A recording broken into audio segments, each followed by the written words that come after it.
The death of Princess Diana on August 31st, 1997, remains one of the most profound and shocking tragedies in modern history. For decades, her untimely passing in a Paris tunnel has fueled countless rumors, investigations, and conspiracy theories. Central to this story is her final companion, Dodi Fayed, a man whose own life, ambitions, and love story with Diana have been largely overshadowed by the magnitude of that fateful night. But recent claims, particularly from Dodi himself shortly before his own death, suggest that the narrative the world has accepted may be far from complete. This summary explores the life of Dodi Fayed, the truth about his relationship with Diana, and the cultural and political storm that continues to surround their deaths. Through newly resurfaced revelations, we trace the human threads behind the legend of a princess and the mystery of the man who died by her side. On the night of August 30th, 1997, Princess Diana and Dodi Fayed left the Ritz Hotel in Paris through the back entrance, hoping to evade the swarm of paparazzi who had been relentlessly pursuing them. Their driver, Henry Paul, along with bodyguard Trevor Rees-Jones, joined them in a black Mercedes. Moments later, inside the Pont de l'Alma tunnel, their car crashed at high speed. Dodi and the driver died on the spot. Diana was still alive, but critically injured. Despite attempts to save her, she passed away in the hospital a few hours later. The only survivor was Rees-Jones. The initial shock quickly gave way to speculation. Why had they fled so quickly? Why was Henri Paul intoxicated? Why were paparazzi chasing them? And more controversially, was this truly an accident, or was it something far more sinister? These questions were intensified by Mohammed Al-Fayed, Dodi's father, who publicly claimed that Diana was pregnant and that the couple planned to marry. He alleged this was the real reason behind their deaths, that the British establishment could not allow a Muslim man to become stepfather to the future King of England. However, friends of Diana quickly pushed back. According to those closest to her, including staff and her physician, Diana had been on birth control, had just had her period, and had no intentions of remarrying. She had reportedly joked, "I need another marriage like I need a rash on my face." The romantic link with Dodi, they argued, was nothing more than a summer fling. Still, Mohammed Al-Fayed insisted otherwise, and even claimed that Diana had called him hours before the crash to share her pregnancy and engagement. The problem? No one else could corroborate this story. Not Dodi's staff, not Diana's friends, and not medical records. Conspiracy theorists latched onto details like Diana's embalming, wondering if it was done to cover up signs of pregnancy. But doctors explained that the hot summer climate and global visibility of Diana's body made rapid preservation necessary. Ultimately, while no hard evidence supported the pregnancy or assassination theories, the world remained divided. To many, Diana's death felt too abrupt, too senseless, too unworthy of her legend to be merely an accident. Dodi Fayed, born Imad el-Din Mohammed Abdel Monem Fayed in 1955 in Alexandria, Egypt, was raised in privilege and surrounded by power. His father, Mohammed Al-Fayed, became a global tycoon, acquiring iconic properties such as Harrods in London, the Ritz Hotel in Paris, and Fulham Football Club. Dodi's mother, Samira Khashoggi, came from the powerful Khashoggi family, known for wealth, politics, and global arms deals. Dodi's upbringing was nothing short of royal in its own right. He lived in Paris, London, and Geneva, attending Institut Le Rosey, the famed Swiss school for the children of kings and billionaires. He later attended Sandhurst Military Academy in the UK, a finishing school for the British elite. Despite his golden upbringing, Dodi was described as shy, soft-spoken, and elusive. Unlike many heirs, he did not immediately join his father's empire. Instead, he pursued film production, a less conventional path for someone of his background. In Hollywood, Dodi Fayed began to make a name for himself. His most notable success was serving as executive producer of Chariots of Fire, which won the Academy Award for Best Picture in 1982. The film, a tale of moral conviction and athletic perseverance, seemed a fitting mirror to Dodi's reserved but quietly determined personality. Dodi also produced Hook, starring Robin Williams and Dustin Hoffman, as well as The Scarlet Letter with Demi Moore. While critics often dismissed him as a checkbook producer, insiders knew that his influence and financing were instrumental in getting these films made. Outside the studios, Dodi lived a glamorous life, frequenting Cannes, Monte Carlo, and Beverly Hills. His romantic links included Julia Roberts and other Hollywood elite.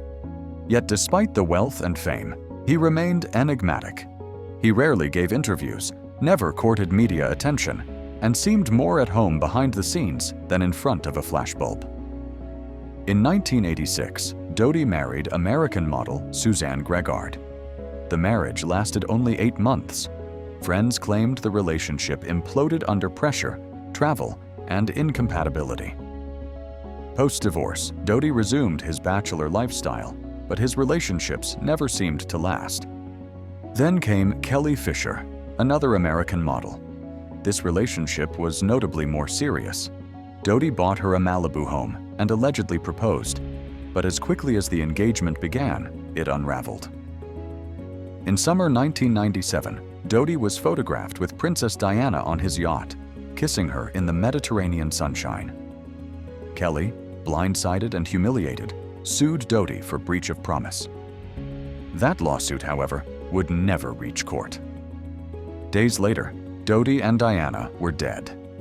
Before Dodi, Diana had been deeply involved with Pakistani heart surgeon Hasnat Khan. The relationship lasted 2 years, largely in secret. Diana reportedly considered converting to Islam and moving to Pakistan for him. Friends noted she was more serious about Hasnat than any man post-divorce.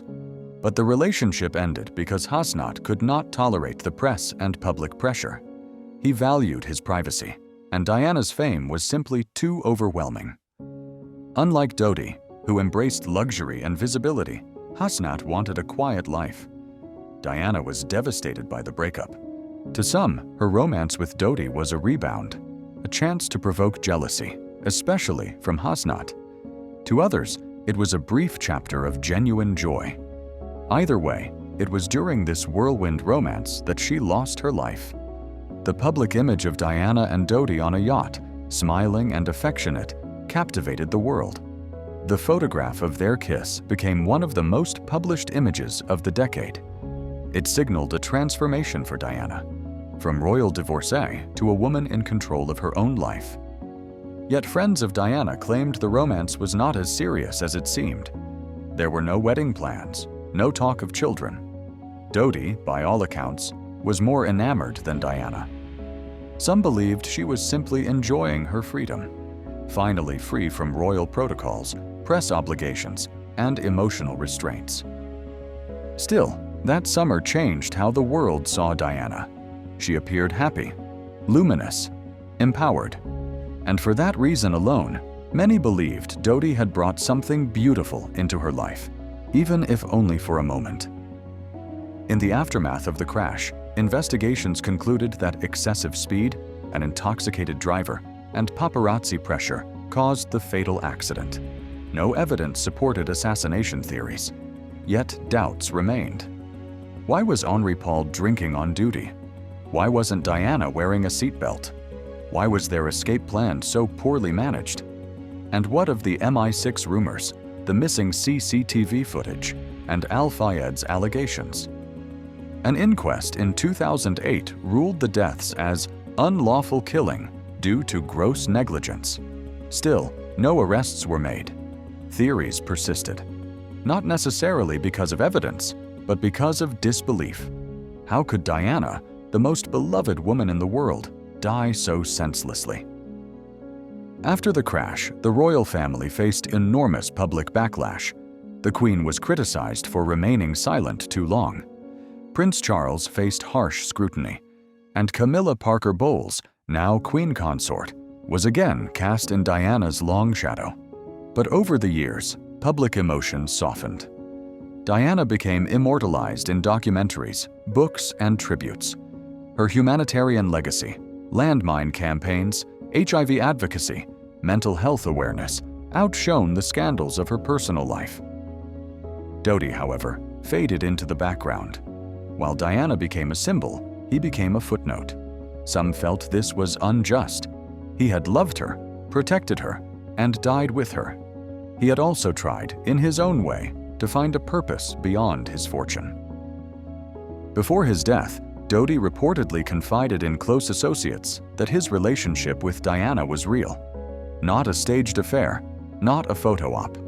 He said they were planning a life together, away from the spotlight. He denied rumors of an engagement, but claimed they were serious about continuing the relationship in private. Whether these confessions were heartfelt or crafted for legacy, no one can confirm. But they offer a final, haunting question. Was Dodi more than Diana's last companion? Was he her last chance at peace? The story of Diana and Dodi is more than a royal tragedy. It's a reminder of how fame, power, and love can collide with devastating force. It's about a woman who spent her life seeking love and authenticity, and a man who tried to build his own legacy outside his father's shadow. Both found each other at a time when they were trying to rediscover themselves. And in each other, perhaps they found what they had both been missing, if only for a brief, beautiful summer. As time moves on, their story continues to provoke reflection, not just on what happened that night in Paris, but on what it means to live freely, love deeply, and leave a legacy behind.